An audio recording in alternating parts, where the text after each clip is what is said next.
Don't let your dreams be dreams. Yesterday, you said tomorrow, so just do it! You can help yourself to some fondue.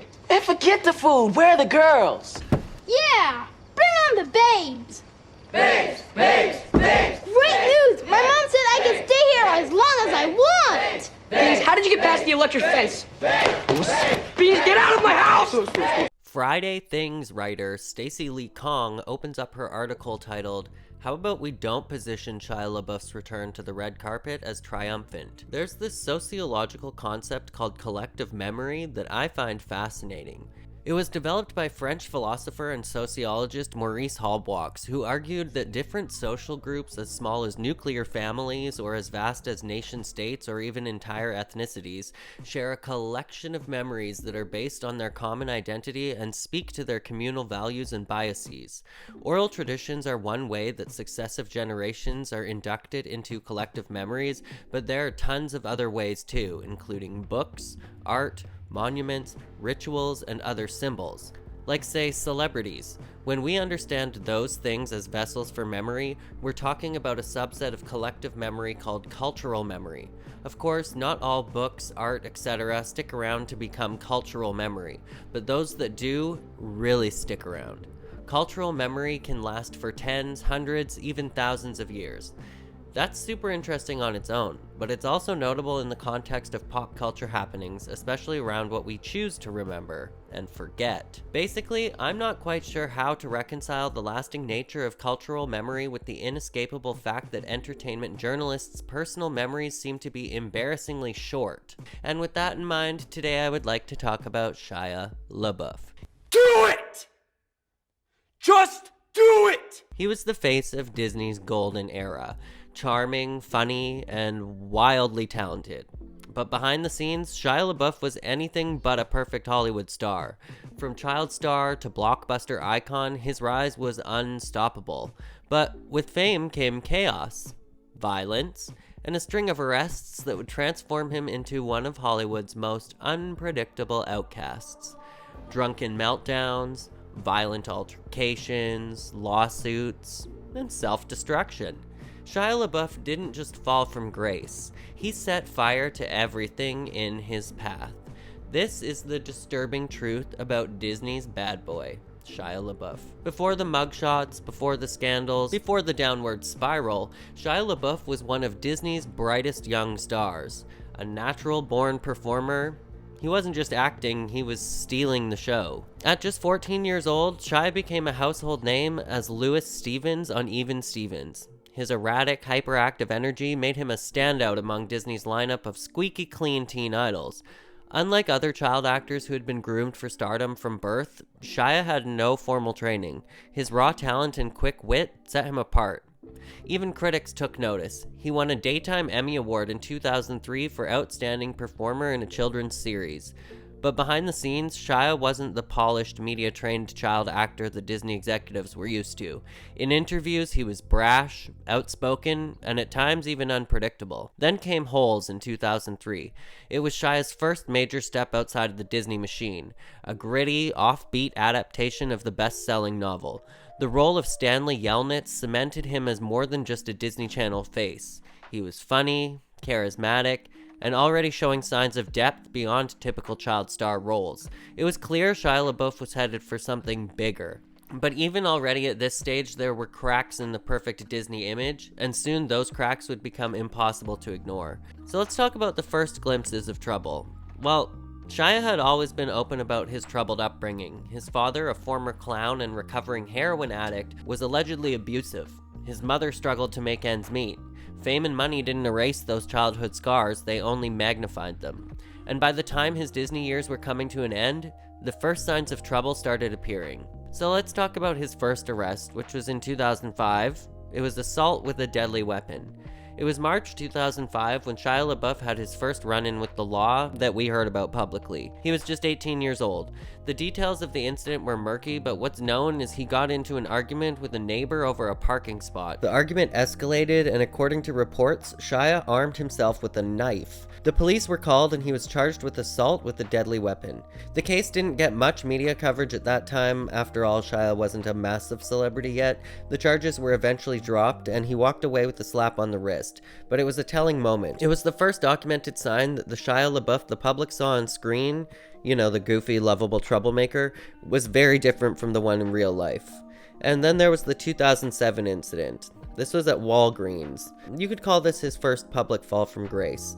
So by 2007, Shia was no longer just a Disney kid. He had successfully transitioned into mainstream Hollywood with roles in Disturbia and Transformers, but as his star was rising, so was his self-destructive behavior. It was November 4th, 2007 when Shia LaBeouf was arrested again, this time for trespassing. The location? A Walgreens in Chicago. The story sounds almost crazy, but Shia walked into the pharmacy in the early hours of the morning and refused to leave when he was asked. Employees called the police, and when officers arrived, Shia continued to refuse their orders. He was arrested and charged with misdemeanor criminal trespassing. Later in an interview, Shia would try to laugh it off, claiming he was too drunk to understand what was happening, and that the whole thing was a misunderstanding. But the media took notice. This wasn't just another wild night. This was the beginning of a pattern. Disney had spent years crafting his image as a lovable troublemaker, the mischievous yet harmful prankster, but this was different. This wasn't scripted, and it wasn't very Disney. So there was obviously like a shift going on here, and if you remember back in these days, you could like see the shift portrayed out in the media of Shia LaBeouf going from like the quirky funny kid to like the troubled new Disney boy. And for years, Shia had been able to walk a fine line.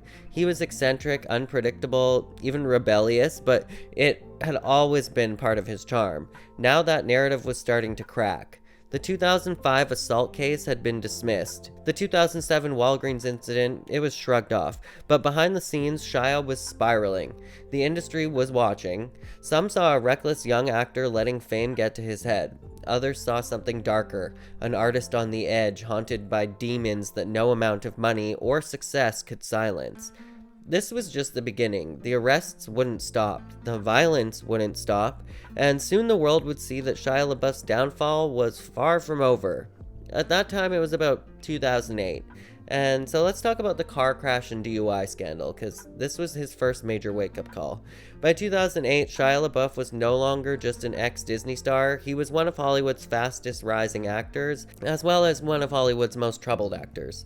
With Transformers in 2007 making him an A-lister, and Indiana Jones and the Kingdom of the Crystal Skull the next year giving him the stamp of approval from even Steven Spielberg, his career was on fire. But just as his fame skyrocketed, so did his reckless behavior.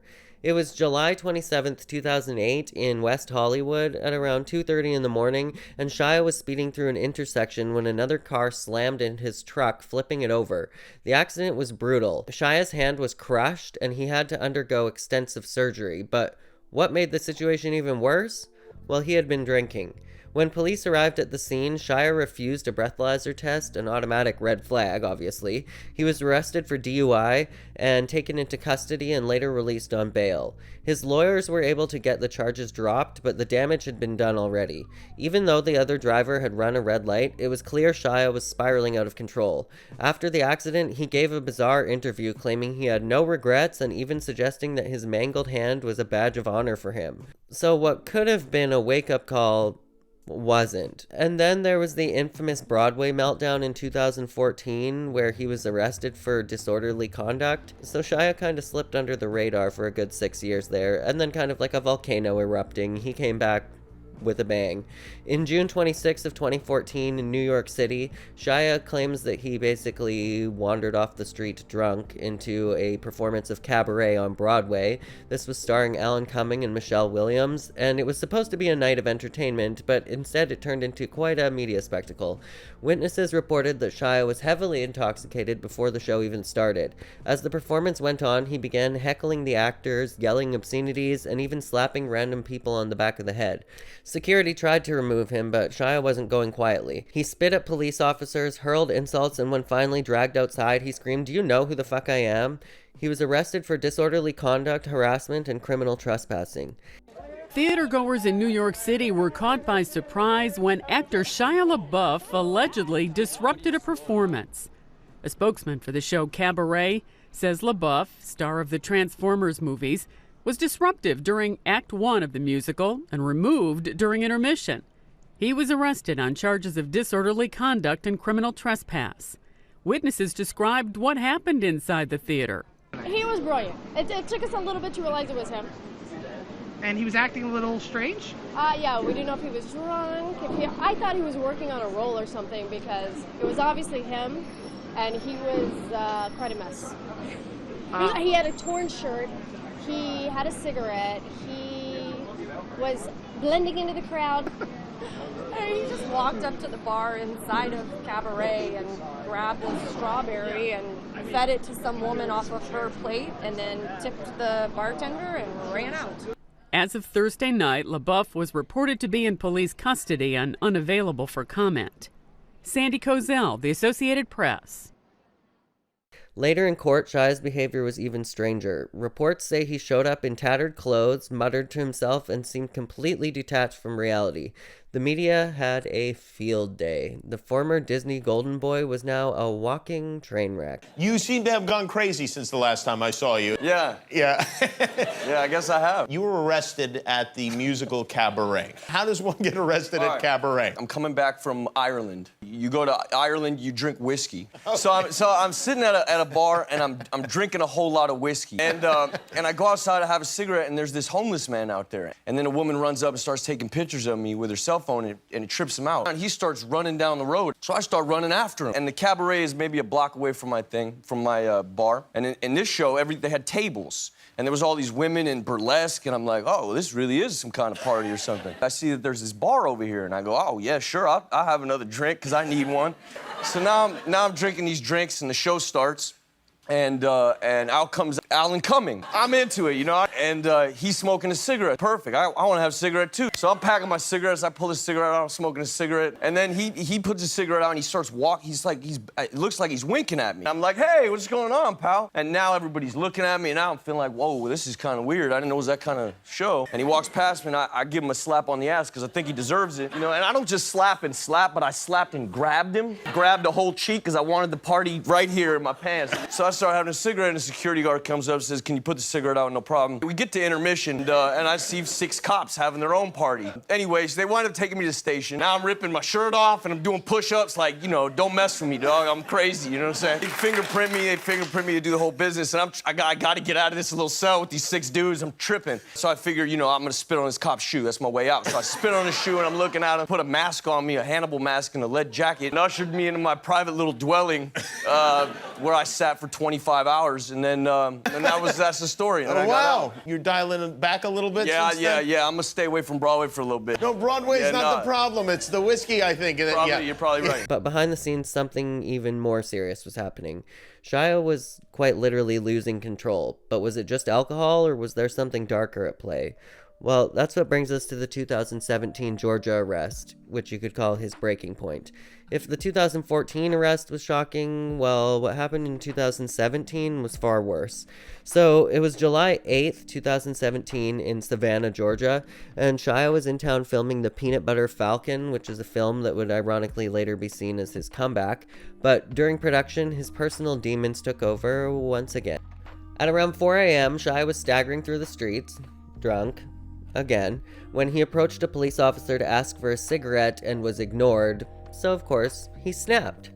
Body cam footage captured everything. Shia became aggressive, cursing at the officers, demanding to be arrested. As they attempt to detain him, he fled into a hotel lobby, yelling at strangers before being tackled and handcuffed. What did I do, sir? Bro, why you yelling in my face? I have rights. I have rights. I'm an American. Come on, talk to me. You got me in my hotel, arrested me in my hotel for doing what, sir? Let's go. Yo, you really got these cuffs on me heavy, bro. I'll fix you. Let me out. Listen, can we talk, me and you? No, we can't talk nothing. Listen, Take these I'm not the one that... American. I Okay. pay my taxes. Get these off my arms. So we're not gonna have a conversation? No! Okay. You gonna put these off my arms or you be And then the moment that would haunt him forever. His racist outburst. I have millionaires' lawyers, you don't. You're going to hell. Straight to hell, you effing bleep. Who you fighting for? You got a president that don't give a about you, and you stuck in a police force that don't give a about you. So you want to arrest white people who ask for cigarettes? I came up to you trying to be nice, you stupid. I came up to you asking for a cigarette, you dumb. Why would I ask for a cigarette if I was racist, you stupid? I was asking for a cigarette, you said no. I said word, and then you arrested me, you dumb. They got cameras everywhere, you dummy. I got more millionaire lawyers than you know what to do with, you stupid. I'm from it, you dummy. Okay. Start EMS to our location. Why am I in custody? The cuffs are too tight. Why am I in custody? Why am I in custody? The footage was damning. Shia wasn't just a troubled actor anymore. He was a public disgrace. The public backlash was immediate and severe. Unlike his past incidents, there was no brushing this one under the rug. Hollywood distanced itself, and Shia seemed to have reached the point of no return. But the worst was yet to come. So let's talk about the FKA Twigs lawsuit and career fallout. Well, this could be the most damning part of Shia's story, you could say. So by 2020, Shia LaBeouf had been given chance after chance, and he had moments of redemption, like Honey Boy and the Peanut Butter Falcon, but his personal demons hadn't gone anywhere, and in December of that year, his most damning scandal emerged. You could call this the FKA Twigs incident, or incidences. Shia actually met FKA Twigs on the set of Honey Boy, but FKA Twigs filed a lawsuit, and the lawsuit was shocking, detailed, brutal, one of the worst things that we've heard come out against a star. So the plaintiff was FKA Twigs, the British singer and actress who Shia dated in 2018. According to the lawsuit, Shia strangled her in the middle of the night, he threw her against a car and screamed in her face, he knowingly gave her an STD, he had violent mood swings when they were together, forcing her to sleep naked so he could monitor her. Her lawsuit wasn't just about seeking justice, it was literally a warning to other women that Shia is dangerous, and that's exactly what she told the press. And she wasn't the only one. More women started speaking out. Another ex-girlfriend, Carolyn Foe, also came forward. She said that while they were together, there was physical and emotional abuse. She claimed Shia once pinned her to a bed and headbutted her so hard that she bled. And Sia also came forward and said that Shia is a pathological liar. Hollywood immediately turned on him, like Netflix pulled the plug on his Oscar-winning campaign for Pieces of a Woman, Olivia Wilde dropped him from Don't Worry Darling, and he was replaced by Harry Styles, his talent agency cut ties with him, and this time there was no comeback waiting for him. So where does Shia go from here? Well, for years Shia LaBeouf burned every bridge he built. The question now isn't whether Hollywood will take him back, but whether the world should ever trust him again. Shia had a court-ordered road to recovery. It wasn't necessarily a personal choice. Nothing is impossible. You should get to the point where anyone else would quit, and you're not gonna stop there. No, what are you waiting for? Do it!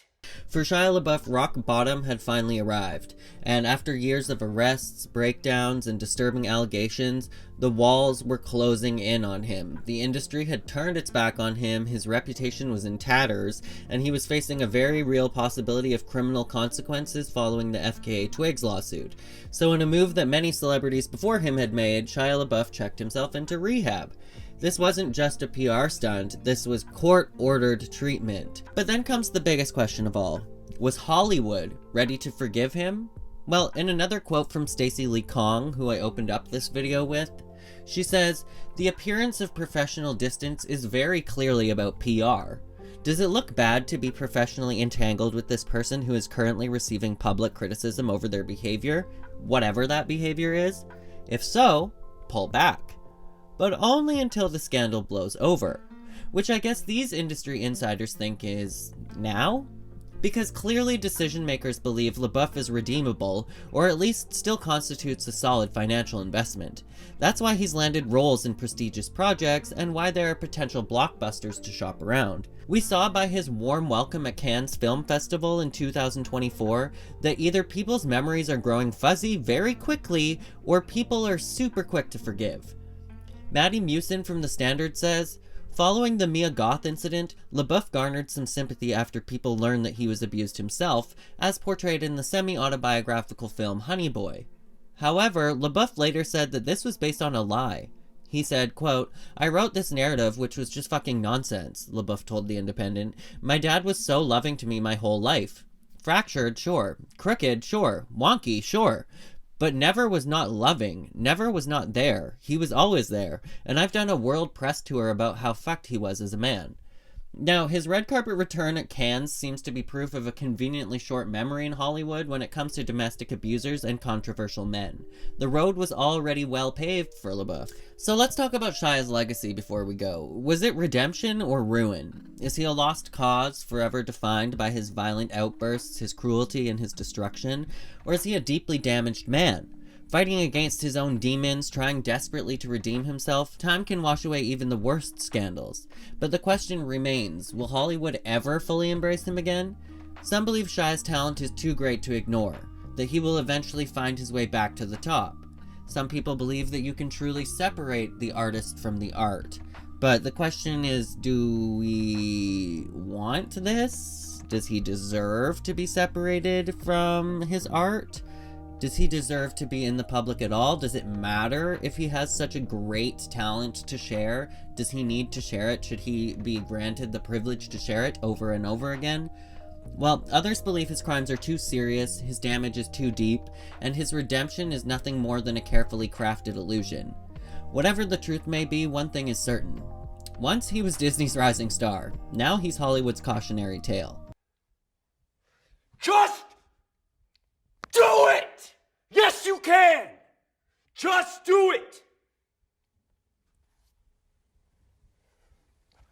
If you're tired of starting over, stop giving up.